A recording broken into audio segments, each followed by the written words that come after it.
have repeatedly criticized the vice president for not specifically calling out Antifa and other left-wing extremist groups.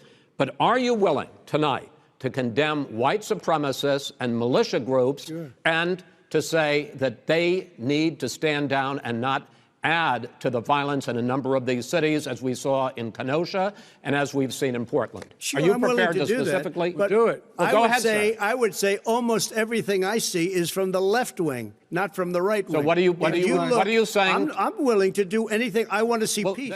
You see the game. So just for fun, since they don't remember at all Trump ever condemning any of these things, let's go back down memory lane and afterwards ask yourself, how many times is enough condemnation? Well, you've got David Duke just joined, a bigot, a racist, a problem. I mean, this is not exactly the people you want in your party. Yeah, David Duke and all were disavowed. I disavowed him on Friday. I disavowed him right after that because I thought if there was any question. I didn't even know he endorsed me. David Duke endorsed me? Okay. All right. I disavow, okay? I disavowed David Duke, and I disavowed him the day before at a major news conference. David Duke is a bad person who I disavowed on numerous occasions over the years. I'm saying to myself, how many times do I have to continue to disavow people? So are you prepared right now to make a clear and unequivocal statement renouncing the support of all white supremacists? Of course I am. Of course I am. I mean, there's nobody that's done so much for equality as I have. Racism is evil, and those who cause violence in its name are criminals and thugs, including the KKK, neo-Nazis, white supremacists. I disavowed David Duke all weekend long on Facebook, on Twitter, and obviously it's never enough. I disavowed him every time I speak to somebody virtually, and they just keep it going. They keep it going. And I'm not talking about the neo-Nazis and the white nationalists, because they should be condemned totally. Now, are you seeing a pattern? I'm just saying. I just sit here and watch the president disavow. I disavow. The one video, he disavowed David Duke way before he even got in politics.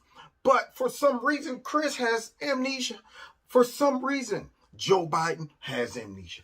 Well, he always has. But, the rest of them, all of these narratives coming out about Trump supports white nationalists, he never disavowed.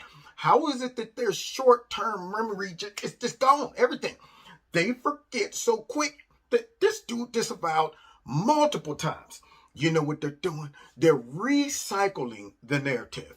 They're hoping all those bubbleheads that bought into the narrative keep forgetting and never see this footage.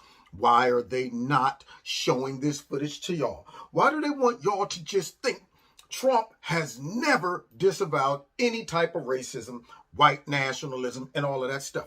Why can't they get their facts straight? Why do they need to keep bringing up that issue? See, you have to understand, that issue goes back. It goes way back, all the way to Charlottesville and all that stuff and this and that. But this Antifa issue is front and center.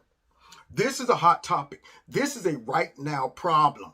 This is something that's been going on that none of the Democrats have addressed or dealt with or disavowed, including Joe Biden. But for some reason, let's go back and make sure, just in case we missed it the first 15 or 20 times, did Donald Trump disavows white nationalism, these militias and all of that stuff, who isn't stirring up none of this trouble, ain't burnt down one business, ain't jumped or attacked one person, but yet Chris finds it necessary to bring up an issue that he knows the answer to already, that Trump already done disavowed.